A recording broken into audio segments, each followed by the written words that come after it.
오늘 우리 사도행전 두 번째 설교 제목 같이 한번 읽을까요? 시작. 기도와 말씀으로 기다리라.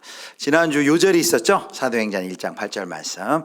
자, 우리 안 보여드릴 테니까 다 같이 한번 암송해 보겠습니다. 시작. 오직 성령이 너희에게 임하시면 너희가 권능을 받고 예루살렘과 온 유대와 사마리아와 땅끝까지 이르러 내 증인이 되리라 하시니라. 아멘. 에베소 2장 1장 8절 말씀. 또 오늘 요절 골로새서 4장 2절 말씀. 오늘은 좀 짧죠? 우리 같이 한번 보여주세요. 같이 읽겠습니다. 기도를 계속하고 기도에 감사함으로 깨어있으라. 아멘. 또 이 말씀 한 주 동안 마음에 새기시고 또 묵상하시길 바랍니다. 지난주 사도행전 1장 8절 말씀을 통해서 이 사도행전 1장 8절은 사도행전 여는 열쇠와 같고, 그리고 사도행전 전체 선교적 청사진과 같다라고 했습니다.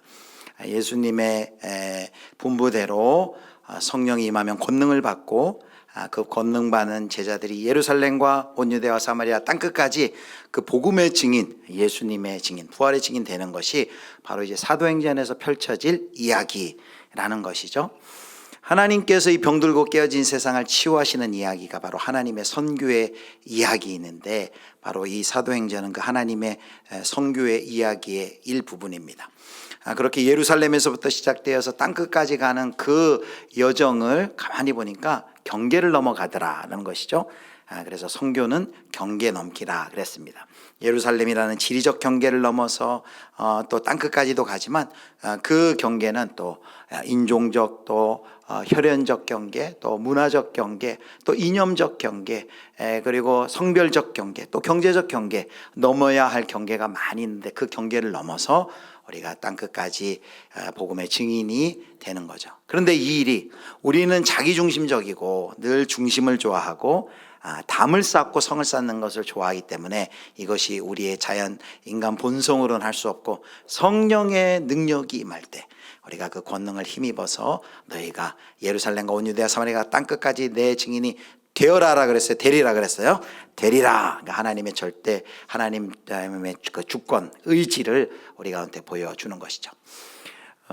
지난주에는 1장 8절까지 살펴봤는데, 사실 9절부터 11절까지는 살펴보지 않았는데, 9절부터 11절은 예수님이 승천하시는 이야기입니다. 예수님께서 승천하실 때 제자들이 감람원이라는, 흔히 우리가 감람산이라는 곳에 모여서 예수님의 승천하는 그 모습을 봅니다. 그때 제자들의 심정이 어땠을까? 많이 당황스럽고 많이 허망했을 것입니다. 망연자실했을 것이에요. 이제 믿고 따르던 이제 스승이 이제 부활하여서 드디어 이제 스승님과 함께 그 하나님 나라를 꿈꾸던, 그 하나님 나라를 꿈꾸는 그 제자들과 스승님이 함께 그 나라를 세워나가는 줄 알았는데, 호련히 예수님께서는 하늘로 올라가 버리셨어요. 자, 그러면 제자들에게 1장 11절에 천사들이 이렇게 얘기를 하죠. 우리 11절 보겠습니다. 같이 읽습니다. 이르되 갈릴리 사람들아, 어찌하여 서서 하늘을 쳐다보느냐? 너희 가운데서 하늘로 올려지신 이 예수는 하늘로 가심을 본 그대로 오시려 하였느니라. 어찌하여 서서 하늘을 쳐다보느냐 그랬죠. 이제 제자들은 하늘 쳐다보고 있어야 되는 게 아니라 이제 당장 땅을 바라봐야 돼요. 예수를 오해한 채 두려움 가운데 떨고 있는 이 땅, 세상을 향해 그 평화의 복음, 그리고 위로의 회복의 복음을 그들이 이제 전해야 됩니다. 그런데 바로 전할 수 없어요. 왜냐하면 예수님께서 하신 명령이 1장 4절에 있기 때문입니다. 그들이 먼저 해야 할 중요한 일이 있었어요. 그것이 뭐냐 하면 바로 기다림이었습니다. 1장 4절 말씀 같이 읽겠습니다. 사도와 함께 모이사 그들에게 분부하여 이르시되, 예루살렘을 떠나지 말고 내게서 들은 바 아버지께서 약속하신 것을 기다리라. 아버지께서 약속하신 것을 기다려라. 성령을 기다려라 라고 했죠. 그들은 기다림의 시간을 가져야만 했습니다. 그래서 오늘 설교는 이 기다림의 시간 동안 초대교회 성도들이 도대체 이 기다림의 시간 동안 무엇을 했는지를 살펴봄으로써 초기 그 신앙인들에게 기다림이란 어떤 의미인지를 우리가 함께 살펴보려고 합니다. 우리는 먼저 이런 질문 해봐야 돼요. 왜 기다리라고 하셨을까? 왜 기다리라고 하셨을까? 우리 생각에 그냥 예수님이 승천하시기 전에 다 감람원에 모여있을 때 그냥 그 자리에서 한번 손 얹으셔서 예수님이 직접 기도해 주시고 축복해 주시고 안수해 주시면 성령의 충만함을 받아라 하면은 그 자리에 모여있는 모든 사람들이 성령의 충만함을 입고 이제 권능을 힘입어서 복음의 증인으로 나아갈 수 있을 거 아니에요. 그러면은 뭐 기다릴 거 없이 지금 빨리 복음 증거해야 될, 구원해야 될 사람 전도도 하고 또 빨리 교회도 세울 수 있고 복음 사역이 훨씬 더 잘 이루어질 텐데 왜 예수님께서는 기다려라, 성령을 기다려라 그러면서 이렇게 뜸을, 우리식으로 한번 뜸을 들이는 것일까요? 왜 기다리라고 하셨을까요? 우리가 이 질문을 해봐야 됩니다. 그냥 기다리라니까 기다렸다라고 생각하지 말고 왜 기다리라 했을까? 사실 그 고민이 초대교회 이 성도들의, 지금 여기 모여있는 성도들의 고민이기도 해요. 예수님은 왜 올라가셨지? 예수님은 왜 기다리라고 하셨지? 그들의 고민인 것이죠. 여러분, 그걸 알기 위해서는 지금 제자들이 어떤 사람인지를 알아야 돼요. 지금 거기에 모여있는, 그 다락방에 모여있는 120명의 사람들이 어떤 사람들입니까? 얼마 전까지만 해도 십자가 지시기 전까지 그들의 관심이 뭐였어요? 누가 예수님 오른편에 앉고 누가 예수님 왼편에 앉아서 그 하나님 나라의 왕으로 등극하실 때 우리가 좀 권세를 한번 누려볼 것인가, 누가 더 높은가에 관심을 가지고 있었어요. 그들도 예수님을 믿었지만 유대인들과 똑같이 인종적 그리고 민족적 혈통적인 그 지역적 장벽을 높이 쌓아두었습니다. 그리고 예수님을 그들은 배반하지 않았습니까? 그랬던 자들이에요. 그랬던 자들에게 예수님께서 뭘 지금 부탁한 거예요? 이제 복음을 들고 땅끝까지 이 하나님 나라의 왕 예수 그리스도를 증거하고 부활의 주를 증거하라 라고 이렇게 말하는 거죠. 그들 가운데 변화가 일어나야만 이 일이 가능한 것입니다. 그 기다림의 시간은 어떤 시간이냐면 이제는 자기 자신이 주가 아니라 자기 인생에 이제 자기 욕심과 욕망을 따르는 인생이 아니라 자기 자신의 주가 정말 메시아 예수 그리스도를 주로 고백하고 주로 섬겨야 되는 만나는 시간이고요. 그 시간은 예수 그리스도께서 주와 왕이 되시는 시간인 거죠. 그 시간이 그들 가운데 필요했다는 것입니다. 그래서 그 시간은 우리 쪽에서는 성령을 기다리는 시간이지만 하나님 쪽에서는 뭐 하는 시간이요? 하나님께서 우리를 기다리는 시간이라는 것이죠. 우리를 향한 하나님의 기다림의 시간이 바로 지금 초대교회 성도들이 기다리는 시간입니다. 우리만 기다리는 게 아니라 하나님도 지금 우리를 기다리고 계시다는 것이죠. 사랑하는 성도 여러분, 우리는 뭐든지 한 방에 다 해결하려고요. 뭐든지 한 방에 해결하려고, 과정, 절차 이런 것보다 그냥 하나님의 한 번에 성령의 능력을 오늘 한번 내가 금식하는데 금식하는 그때 한 번에 한 번 성령의 능력이 부어지면 모든 문제가 해결되고 이제 앞에 대로가 열릴 그런 기대를 합니다. 성령 충만 받으면 모든 문제가 한 번에 해결될 텐데 이런 생각하지 않습니까? 그런데 지금 오늘 본문의 말씀에는 뭐가 필요하다는 거예요? 우리에게도 기다림의 시간이 필요하다는 거예요. 하나님이 우리를 지금 기다리고 계신다는 거예요. 여러분 한번 생각해 보십시오. 지금 저희가 예배드리는 이 자리에 오기까지, 우리가 지금 이 자리에 서서 이만한 믿음이라도 갖게 되기까지 얼마나 오랜 시간이 걸렸습니까? 예수 믿고 바로 무슨 아이가 태어나자마자 바로 뜀박질합니까? 기다가 젖병 물다가 이제 일어서 걸으려다가 넘어졌던 것처럼, 또 그러다가 한 걸음씩 떼고 그러다 걷다가 나중에 뛰는 것처럼 우리도 예수님을 믿고 이제 이 자라가는 시간이 필요합니다. 근데 그 자라가는 시간이 많은 사람들의 기다림과 인내가 있었기 때문에 우리가 지금 여기에 우리가 있는 것 아닙니까? 특별히 사람도 기다리지만 누가 우리를 기다려주셨어요? 하나님께서 저와 여러분을 여기까지 기다려 주셨기 때문에 우리가 여기 있는 거 아닙니까? 얼마나 하나님께서 우리 한 사람 한 사람을 여기까지 지금까지 기다리셨습니까? 그래서 먼저 우리가 기억할 것은, 기다림이란 그 시간은 우리도 하나님을 기다리지만 그 기다림의 시간 통해 하나님께서 우리를 기다리는 시간이다라는 것이죠. 자, 그 기다림의 시간 동안 이제 오늘 질문입니다. 무엇을 했을까요? 초대교회 성도들은 무엇을 했을까요? 이미 사실 설교 제목에 답이 있어요. 무엇을 했을까요? 이제 그들이 감람원에서 예루살렘 성으로 돌아왔는데 한 1km 정도 돼요. 1km 정도. 감남산에서 예루살렘까지 우리 교회에서 따지면 저기 월곡역 홈플러스 정도까지 걸어가는 그 거리입니다. 돌아와서 감남원이라는 산에서 돌아와서 이제 다락방에 들어갔죠. 다락방에 120여 명쯤 들어가서 있었다는 거 보니까 다락방이 결코 작지 않은 그런 공간이었던 것 같아요. 거기에 모여있는 사람들의 이름을 누가가 친절하게 명단을 제시해요. 13절 14절 말씀. 자, 우리 호산나 찬양대가 읽어주겠습니다. 시작. 들어가 그들이 요한은 야고보, 안드레와 빌립, 바돌로메, 마테와 및 알페오의 아들 야고보, 셀로딘 시몬, 야고보의 아들 유다가 다 거기 있어. 여자들과 예수의 어머니 마리아와 예수의 아우들과 더불어 마음을 같이하여 오로지 기도에 힘쓰더라. 아멘. 여기 13절 쭉 명단 보면 가룟 유다를 뺀 일단 제자들 11명의 이름이 쫙 나오죠. 그 다음에 예수님의 사역 내내 끝까지 예수님을 쫓았던 여인들 이름이 나옵니다. 그리고 예수님 어머니인 마리아 이름이 나오고, 그리고 예수의 아우들 이렇게 나옵니다. 나머지 이제 120명 채우려면 더 많지만 이제 나머지는 이름이 안 나와요. 다 기록해 놓지는 않았어요. 그 수가 딱 120이 아니라 약 120여 명쯤 된다라고 기록하고 있습니다. 사랑하는 성도 여러분, 이 명단을 읽다 보면요, 마음이 가슴이 뭉클해집니다. 왜 그렇습니까? 여기 기도하러 모인 무리 중에 누가 있는가 보세요. 누가 있어요? 예수님의 혈연적인 동생들, 예수님의 아우들이 그 자리 가운데 있는 것을 봅니다. 예수님의 가족들이 예수님을 향한 태도가 어땠어요? 적대적이었어요. 그리고 무지했어요. 무지하고 적대적이었어요. 예수님이 미쳤다라는, 예수가 미쳤다라는 소문을 듣자 그들이, 형제들이 다 달려가서 예수님 사역하시는 그곳에 가서 문 밖에서 그 예수님 끌어서 빨리 집에 데려가려고 했던 기록도, 사건의 기록도 복음서에 있습니다. 예수님은 가족에게 인정받지 못하셨어요.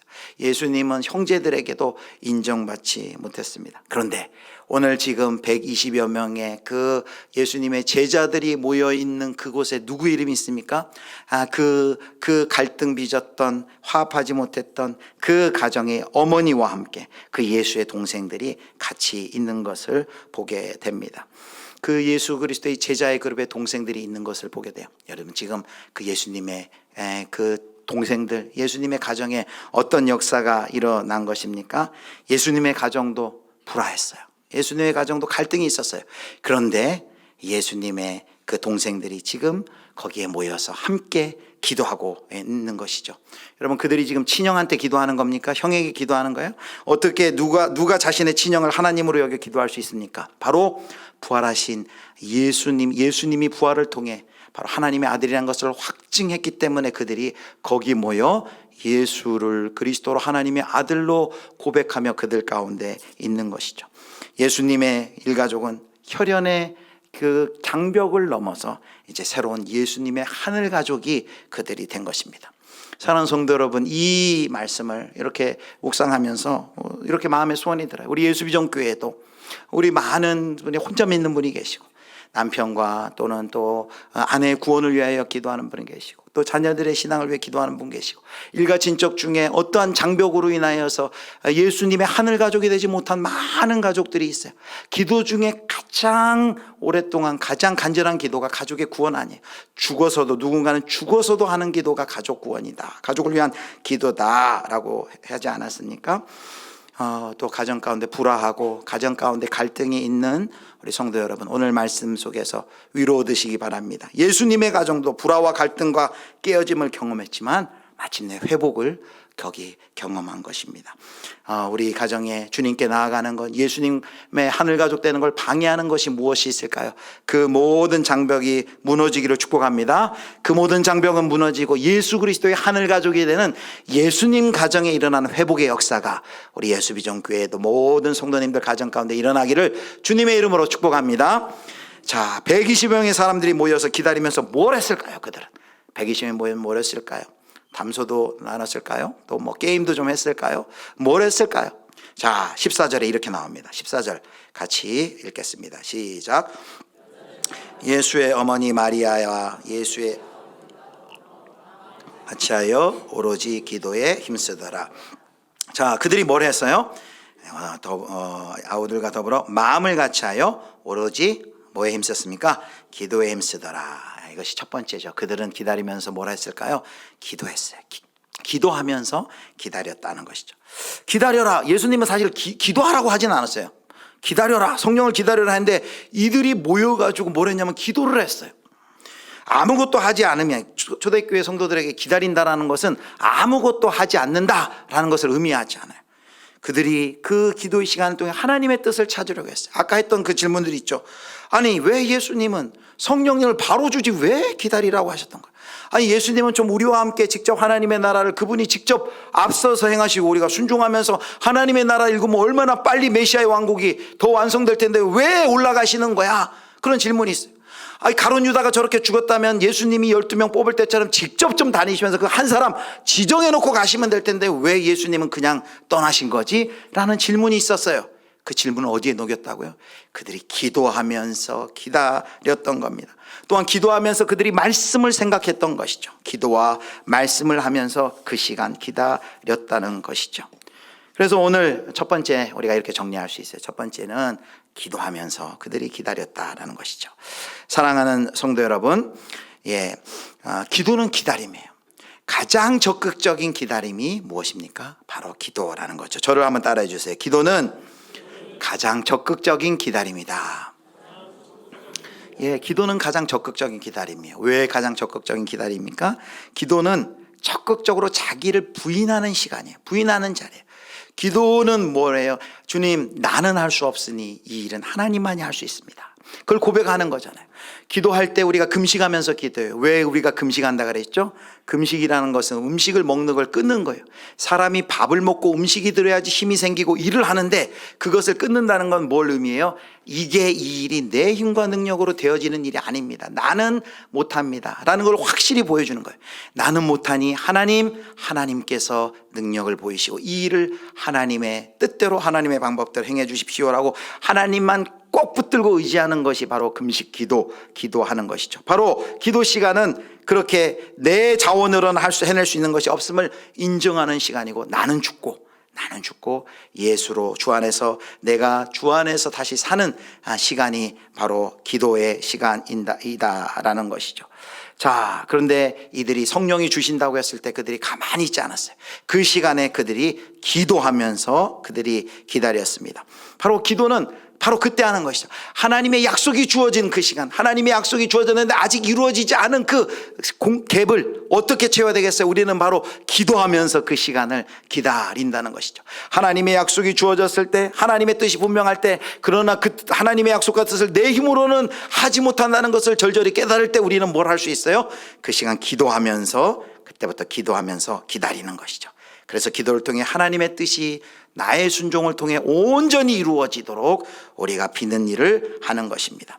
자, 그렇다면 제자들은 그 기도의 시간에 도대체 뭘 기도했을까요? 우리가 묵상해 볼 수 있죠. 물론 오늘 말씀처럼 성령을 그들이 구했을 것입니다. 성령 충만 받기를, 성령의 그 은혜를, 성령이 임하기를 기도했을까요? 그러나 그것만 기도하는 것이 결코 아니었을 것입니다.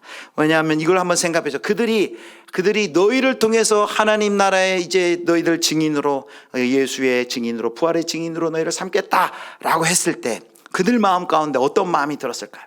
감사하는 마음이 있었겠지만 또 두려워하는 마음도 분명히 있을 것입니다. 왜냐하면 그들이 자기 자신을 너무 잘 알았기 때문이에요. 얼마 전 예수님이 십자가에 달리셨던 것처럼 그런 만약에 핍박을 고난을 받으면 내가 또 예수님 부인할 것 같은데, 부인할 수 있을 텐데, 이런 내가 예수의 증인이 된다고 그들 마음 가운데 분명히 이런 두려움이 있을 것입니다. 그래서 그들은 그 기도의 시간을 통해서 뭘 기도했을까요? 자기 자신을 다시 한번 돌아보는 성찰하는 기도를 했을까요? 주님, 저는 아무리 봐도 내가 예수의 증인되기에는 너무너무 부족한 것, 주님 잘 아시지 않아요? 내 실력 없음을, 또 이런 고난이 오면 내가 또 부인하면 어떡합니까?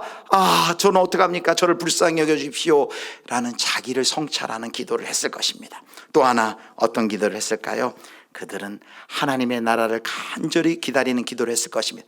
자기의 방식대로 내가 원하는 방법이 아니라 오실 그 성령님을 통하여 이루어질 그 나라, 그 하나님의 나라가 성령을 통해 임하기를 그들이 간절히 기도했을 것입니다. 그 기다림의 시간, 기도를 통해 자기를 돌아보고 하나님의 은혜와 능력을 구하고 그 성령의 능력으로 하나님의 나라가 임하길 그들이 간절히 기도했을 것이라는 거죠.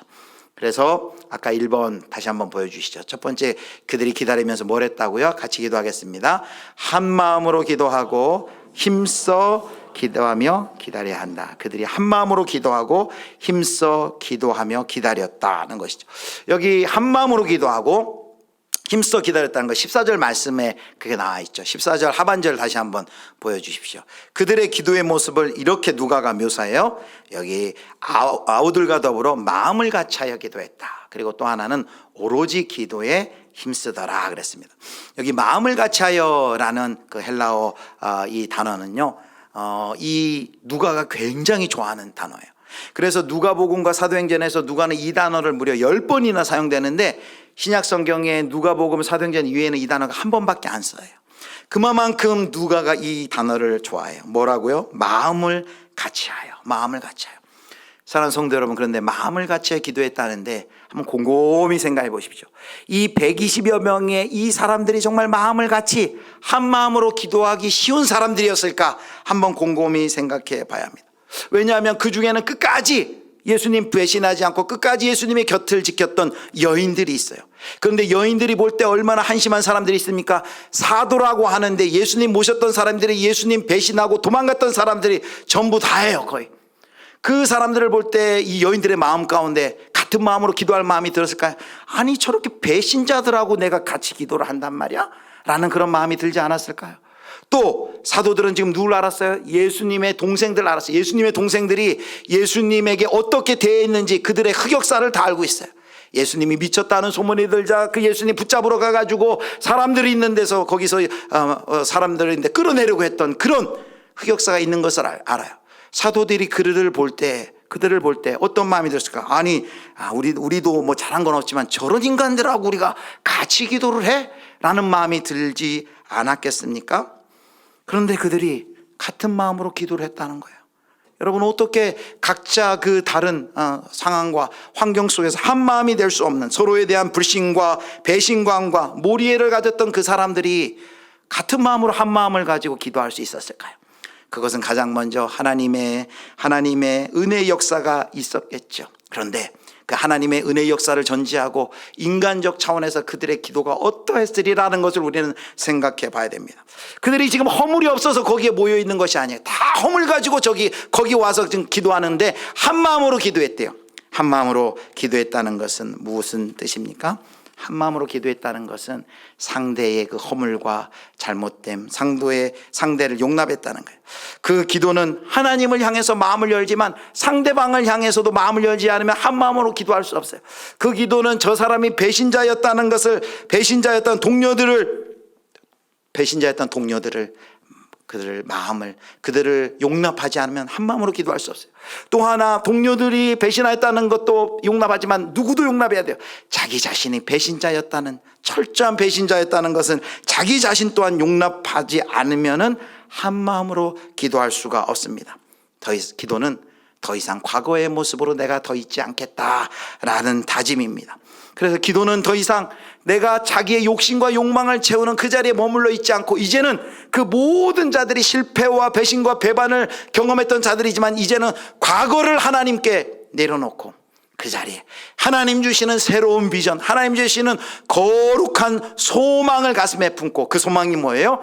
이제 앞으로 성령의 능력을 받으면 예루살렘과 온 유대와 사마리아 땅 끝까지 복음의 증인될 것이라는 그 거룩한 소망을 가지고 그들이 한 마음으로 기도하고 있는 것입니다.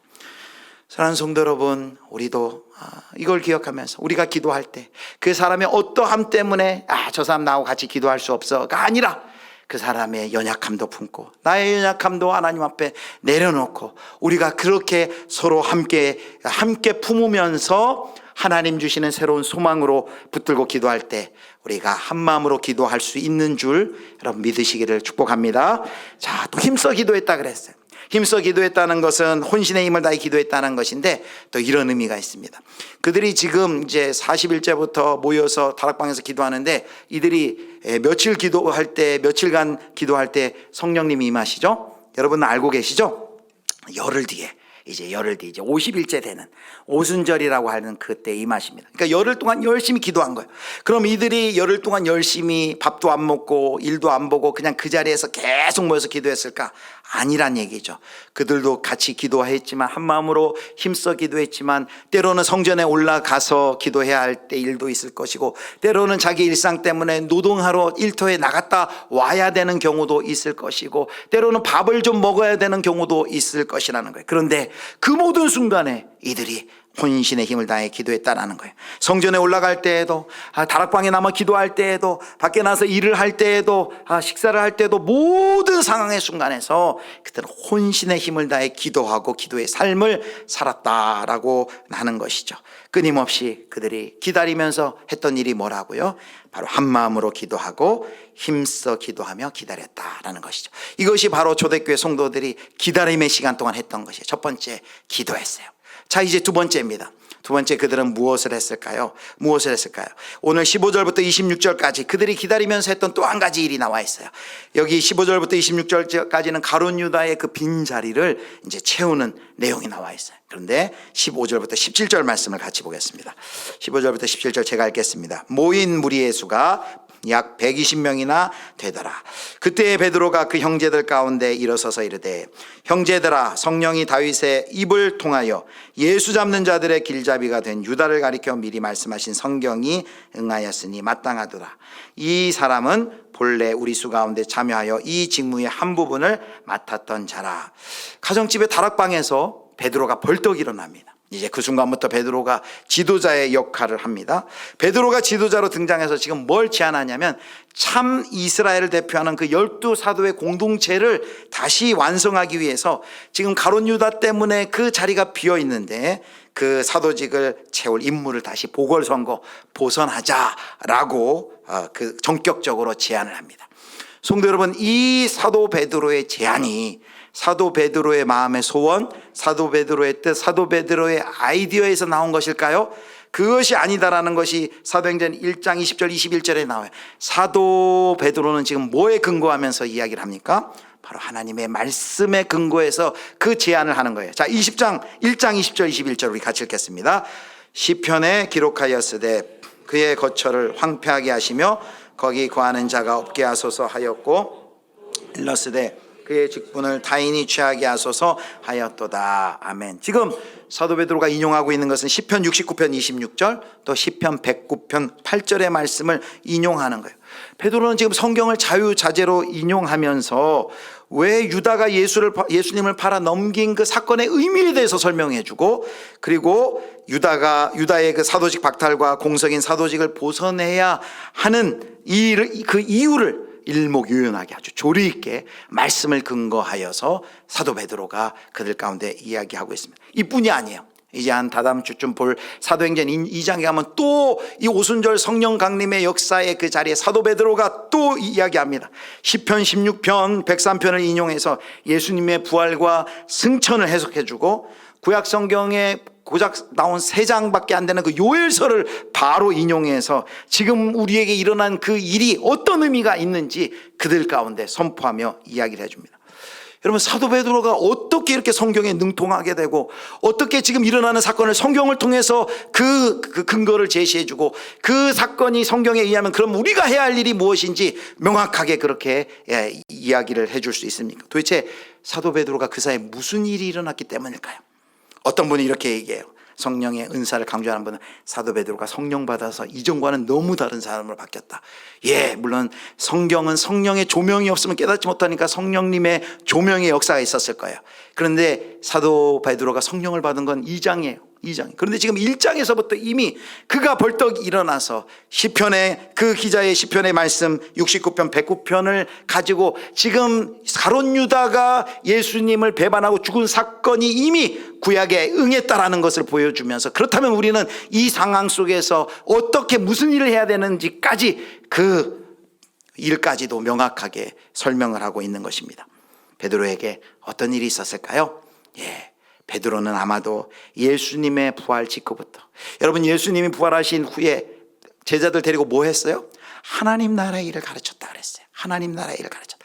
그 시간을 통해 베드로가 다시금 말씀을 연구하고 공부에 집중했을 것입니다. 하나님 나라의 일을 예수님 승천하시기까지 잘 배웠다가 예수님 승천하신 이후에도 지금 기다리는 그 시간 동안에 그 베드로가 지금 하고 있는 것이 뭐예요? 지금 요즘처럼 뭐 이렇게 성경이 있어서 뭐 이렇게 넘겨서 시편을 찾아서 이렇게 보고서 이야기하는 겁니까? 얼마나 그가 성경을 연구하고 그리고 묵상하였으면 성경의 말씀을 탁 생각해내면서 이 일에 의하면 이 베드로가 이 일에 의하면 가룟 유다의 이 죽음이 어떤 의미인지를 그가 이야기하고 우리가 무엇을 해야 되는지 설명하고 있지 않습니까? 바로 이것이에요. 제자들이 기다리면서 했던 일이 이것이에요. 제자들과 베드로가 예루살렘 성에 머물려면서 능력을 덧입으면서 그들이 했던 것이 무엇입니까? 바로 말씀의 공부와 함께 말씀의 묵상에 힘썼던 것이죠. 이것이 오늘 두 번째입니다. 우리 두 번째 같이 한번 읽어볼까요? 두 번째 같이 읽습니다. 시작. 성경을 공부하고 묵상하며 기다려야 한다. 베드로는 그 약 열흘 동안 집중하여서 기도하는 시간, 또 기도도 했겠지만 말씀을 연구하고 묵상하고 공부하다가 하나님의 영감에 의해서 그 가룟 유다가 배신하고 죽은 그 사건이 의미하는 바는 무엇이며, 그렇다면 지금 초대교회 공동체는 도대체 이 순간 무엇을 해야 되는지 그 사명을 깨닫고 그 일을 담대히 영적인 눈이 활짝 열려서 그 가운데 그 일을 선포하는 것이죠. 사랑하는 성도 여러분, 바로 우리에게 이 시간이 필요해요. 어떤 시간이에요? 영적인 집중과 몰입의 시간. 그 사도 베드로와 그 초대교회 그 성도들이 같이 모여서 그 120여 명이 기도하고 하나님의 말씀을 연구하고 묵상하던 그 영적 집중의 시간을 통해 그들의 눈이 열려지는 것을 우리가 봅니다. 우리도 그 시간이 필요해요. 영적으로 집중하는 시간. 그래서 뭐 교회마다 우리 한국교회 전통의 사경회라는 그 교회에 영적으로 집중하고 몰입하는 그 시간을 통해서 예전에는 그 사경회 전통이 있었죠. 새벽에도 모이고 또 오전에도 모이고 또 오후에는 또 전도 나가고 또 저녁에 모이고 이렇게 3일씩 했던 전통이 있습니다. 그러나 요즘 현대인이 너무 바쁘다 보니까 그렇게 새벽, 아침 또 직장인들이 많으니까 그렇게 못해서 대부분 이제 저녁 또는 새벽 이렇게 많이 바뀌죠. 교회에서 그렇게 했다면 이제 개인은 또 뭘 해야 될까요? 개인으로도 또 지금 지금 하고 있는 겨울 성회학교나 또 겨울 수련회가 바로 영적으로 집중하고 다음 세대가 몰입하는 시간이죠. 그다음에 개인적으로 우리는 영적으로 몰입하고 집중하는 시간, 어떤 시간들을 갖고 있습니까? 개인적으로도 내가 아침에 출근하기 전에 이 시간만큼 영적으로 몰입하고 집중하는 시간에서 그 시간에 묵상을 하고 기도하는 시간을 갖는다든지, 바로 그 시간이 우리들 가운데 필요하다는 것이죠. 바로 기다림의 시간이에요. 그런데 이 시대에 우리가 그렇게 그 영적으로 집중하기엔 현대의 문화가 또 너무나 우리가 집중하는 것 심각한 장애물이 돼요. 기도에 힘쓰면 뭐가 우리를 방해해요? 핸드폰, 카톡, SNS 이런 것들이 계속 오기 때문에, 이거 정말 계속 오기 때문에 중간에 집중하다가 또 보게 되고 집중하다 보게 되고, 그래서 요즘에는 우리가 음식도 금식하지만 이제 부활주일 이제 3월에 오지만 어떤 일을 많이 하면 SNS 금식이에요. 어떤 분은 나는 인스타그램 일주일 이제 중단합니다 라고 선언하고 그걸 끊어보는 거예요. 정말 이것이 어떻게 보면 음식 끊기보다도 더 어려울 것 같아요. 작년 여름에 제가 강원도에 있는 어느 기도원을 한 3일 가려고 예약을 했는데 그 기도원에서 이렇게 얘기하더라고요. 우리 기도원 들어올 때 핸드폰을 반납하시고 나갈 때 드립니다. 이렇게 3일을 그러는 거예요. 별별 생각이 다 든 거예요. 핸드폰 반납해 갔는데 교회에서 장년했다고 연락하면 도대체 내가 연락할 데가 없을 텐데 어떻게 하는 거지? 여러 가지 생각이 막 들더라고요. 제가 그 얼마나 저도 이 핸드폰에 붙들려 있는지를 그때 다시 한번 실감해서 못 들어가겠더라고요. 3일 동안 무슨 꺼놓고 있어도 될 텐데 무슨 일이 일어날 듯만 해서 못 들어가겠더라고요. 사랑하는 성도 여러분, 우리의 이 영적인 집중과 몰입의 시간이 우리 가운데 필요합니다. 자, 여기 보선의 의미를 한 번 더 살펴봐야 될 것 같아요. 왜 이 사람들이 베드로가 가룟 유다의 빈자리를 채웠을까? 이게 사도 한 명이 굳이 채운 게 인력이 모자라서 한 것일까? 사도들의 좀 입지를 강화하기 위해서 그들이 채운 것일까? 베드로가 이렇게 채우자가 한 것일까? 그게 아닙니다. 지금 다윗이 시편을 묵상하다가 깨달은 것이에요. 시편을 묵상하다 가룟 유다를 대신해서 반드시 이 12사도가 채워져야 되겠구나라는 것을 깨달은 거예요. 이 좀 있으면 이 제자들이 또 한 명씩 순교당해서 자꾸 비워져요. 조금 더 사도행전 진행되면 야고보 가고 순교합니다.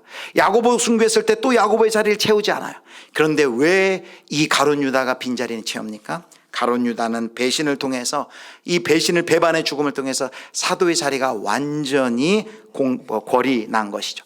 지금 이 사도 베드로가 12명의 그 자리를 채워야 된다라고 말하는 그 이유는 무엇입니까? 그것은 예수님이 구약의 12지파인 것처럼 예수님이 12명의 사도를 굳이 13명도 아니고 11명도 아니고 12명의 사도를 세운 것은 그 12사도를 통해서 모든 열방 가운데 세워질 하나님 나라의 바로 기초석, 시조가 되게 할 것임을 그가 알았기 때문이야. 그렇다면 지금 사도 베드로가 지금 한 명을 더 충원해서 12명의 사도를 온전히 세운다는 건 뭘 의미합니까? 자기가 누구인지를 아는 거예요. 자기 스스로를 하나님 나라의 지금 새로운 시작을 감당할 그 사람으로 자기의 정체성을 깨달은 것이고 자기의 사명을 깨달았기 때문에 그 12명 중에 한 명인 가룟 유다의 빈 그 자리를 보선해야 된다라고 말씀을 근거해서 선포하는 것입니다. 사랑하는 성도 여러분, 여기서 우리가 마지막 우리가 하나를 기억해야 될 겁니다. 여러분, 우리가 기다려야 된다 할 때 처음에 기도하면서 기다려야 된다. 두 번째, 말씀을 우리가 연구하고 묵상하면서 기다려야 된다라고 했습니다. 자, 그렇게 기도하면서 기다리고 말씀을 연구하면서 기다릴 때 우리의 심령 속에는 도대체 어떤 일이 일어날까요? 우리가 정말 그 기다림의 시간에 말씀을 연구하면서 묵상하면서 그리고 그 말씀을 붙들고 기도하면서 우리가 그 기다림의 시간을 보낼 때 우리 안에 어떠한 역사가 일어날까요? 바로 사도 베드로가 경험한 역사가 일어난다는 거예요. 여러분, 사도 베드로가 경험한 역사가 무엇입니까? 사도 베드로는 그 하나님 나라의 구원의 이야기를 통해서 내가 누구인지, 그리고 내가 그곳에서 무엇을 해야 되는지 그 정체성과 삶의 목적을 깨달았어요. 성도 여러분, 우리는 인정하든 인정하지 않든 누구든지 어떤 이야기 속에서 살고 있어요. 각자 살아가는 이야기가 다 있어요. 자신이 속한 이야기 속에서 자기의 정체성을 찾고 자기의 목적을 살아요. 오늘날 자본주의 세상에서 많은 사람들이 살아가는 이야기가 뭡니까? 바로 돈이 최고다라는 황금 만능주의, 바로 만모니즘의 이야기를 모두 다 알고 있어요. 그 이야기에 하면 우리의 인생의 목표가 뭐예요? 많은 돈을 모으고 쌓는 것이 인생의 목적이에요. 그 이야기에 하면 우리의 성공이 뭐예요? 바로 돈을 많이 가진 부자가 되는 것이 성공이에요. 많은 사람들이 그 이야기 가운데 그 이야기를 살아가고 있어요. 또 어떤 사람들은 그가 가진 소유물이 그 사람의 성공을 나타내 보여준다는 소비주의에 빠져서 살아가고 있어요. 또 어떤 사람은 이 시대, 이 세상에서 과학이 최고고 과학이 절대적이라는 과학주의라는 그 이야기 속에 또 살아가고 있어요. 모든 사람들이 각자의 이야기가 있다는 것이죠. 그 이야기를 자기의 인생에 잇대어서 그 이야기 속에서 자기가 누군지를 발견하고 자기의 사명을 찾아요. 그렇다면 사랑하는 성도 여러분, 우리가 살아가야 할 이야기가 어떤 이야기예요? 바로 이 성경의 이야기는 하나님 나라의 이야기. 하나님 나라의 이야기가 이게 먼 남의 이야기가 아니라 바로 우리의 이야기라는 것이죠. 바로 이 사도행전이 보여주는 것은 그 하나님 나라의 이야기 가운데 우리를 초대하는 거예요. 하나님 나라의 이야기는 무엇입니까? 하나님이 온 세상을 창조하셨는데 인간의 반역과 죄로 이 땅이 망가지고 깨어졌는데 사랑이 많으신 하나님이 이 땅을 그냥 버리지 아니하시고 자기 아들 예수 그리스도를 보내주시고 그 아들 예수 그리스도의 죽으심과 부활을 통해 온 인류를 구속하시고 병들고 깨진 온 세상 만물을 회복하시는 것이죠. 그 일을 위하여 성령을 보내시고 성령을 통해 각자에게 그 구원의 말씀을 적용하여 예수 믿게 하여 주시고 성령을 통해 하나님 나라가 오시도록 하는 것이 바로 하나님 나라의 이야기인 거죠. 그런데 이 하나님 나라의 이야기가 지금 베드로의 그 기다림을 통한 기도와 하나님 말씀의 묵상과 연구를 통해 그 이야기가 누구의 이야기가 되고 있어요? 그 하나님 나라의 이야기가 베드로의 이야기가 되고 있는 것입니다. 여러분, 그래서 회심이란 무엇입니까? 회심은 하나님의 이야기를 자신이 소속할 이야기로 선택하는 것이 바로 이 회심이죠. 이 세상에 많은 이야기가 있지만, 이 세상에 많은 영화와 드라마를 통해서 많은 이야기를 얘기하지만 그 이야기가 내가 살아갈 이야기가 아니라 바로 성경이 말하는 하나님 나라의 이야기가 내가 그 안에서 나의 정체성을 찾고 내가 살아갈 이유와 목적을 알게 해주는 진정한 이야기라는 것을 기억하고 깨닫고 그 이야기를 살아가는 것이 회심이라는 것이죠. 그래서 그리스도인이 누굽니까?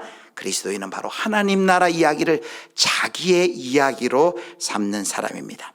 사랑하는 성도 여러분, 그래서 우리가 기다리면서 기도하며 말씀을 연구하고 묵상할 때 어떤 일이 일어납니까? 그것이 3번입니다. 3번 같이 보겠습니다.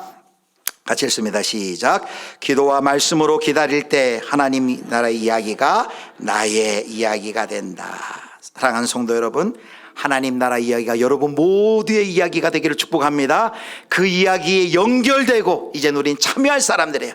세상의 다른 이야기가 아니라 그 이야기, 하나님 나라의 이야기, 하나님의 성교의 이야기 가운데 우리가 상관없는 사람이 아니라 우리를 그 자리 가운데 하나님이 불러주셔서 이제 내 삶 속에서 그 이야기를 계속해 써내려가는 것이죠. 그래서 사도행전 28장 다음이 없죠.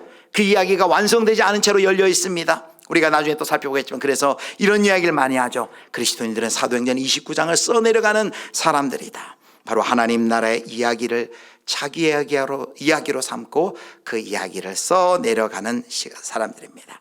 말씀을 맺겠습니다. 예수님이 승천하시면서 바로 성령 충만의 은혜를 그 자리에 선포하지 않고 약속을 기다리라, 성령을 기다리라고 했습니다. 왜 기다리라고 했죠? 그것은 바로 우리가 성령을 기다리는 시간도 있지만 바로 사도들이 변할 때까지 하나님께서 우리를 기다려주는 시간이란 것을 여러분 기억하시기를 축복합니다. 그 기다림의 시간 동안 그들이 뭘 기도했을까요? 자신을 성찰했을 것입니다. 예수님을 부인했던 과거, 예수님을 모질게 대했던 불신앙으로 했던 자신이 그 예수의 증인되기는 얼마나 부족했는지 자기를 성찰할 뿐만 아니라 타인을 보면서도 그들을 비난하는 것이 아니라 우리가 다 이렇게 흙먼지에 쌓인 잿더미와 같은 죄 가운데 있었던 자란 것을 인정하며 서로를 위에 품고, 그리고 새로운 거룩한 소망을 품고 하나가 되어서 그들이 기도했을 것입니다. 그 기도를 통해 그 어떤 역사가 일어나요? 하나님 나라의 그 소망이 나의 소망이 되고 하나님 나라 이야기에 내 인생이 연결이 됩니다. 그리고 이제 나는 그 이야기를 살아가는 것이죠. 그래서 그 기다림에 기도와 말씀 연구의 시간이 없었다면 그들은 하나님 나라가 아니라 자기 자신들의 나라를 세우는 자들이 되었을 것입니다. 오늘 세 가지 마지막으로 한번 정리하시죠.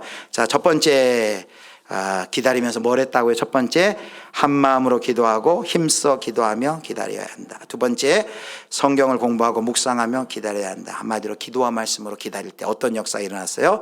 기도와 말씀으로 기다릴 때 하나님 나라의 이야기가 나의 이야기가 된다. 사랑하는 성도 여러분, 우리도 기다릴 일들이 많아요. 다시 오실 예수님 기다려야죠. 하나님 나라의 완성을 기다려야죠. 우리도 성령의 충만함을 기다려야죠. 우리도 이제 인도 단기 선교 갈 날을 기다려야죠. 이제 우리도 교육부서의 여러 겨울 사역들을 기다려야 되잖아요. 이 기다림의 시간, 여러분 뭐 하겠습니까? 기도와 말씀으로 기다리시는 우리 성도님들 되시기를 축복합니다. 기도와 말씀으로 기다릴 때 이 성경의 이야기, 하나님 나라의 이야기가 뭔 이야기가 아니라 나의 이야기가 될 것입니다. 그리고 그 이야기의 한 부분을 역할을 감당하면서 우리는 그 이야기를 우리 인생 가운데 써내려갈 것입니다. 저와 여러분이 이렇게 기도와 말씀으로 하나님의 나라의 이야기를 써내려가는 주님의 증인들 되실 수 있기를 주님의 이름으로 축복합니다. 아멘.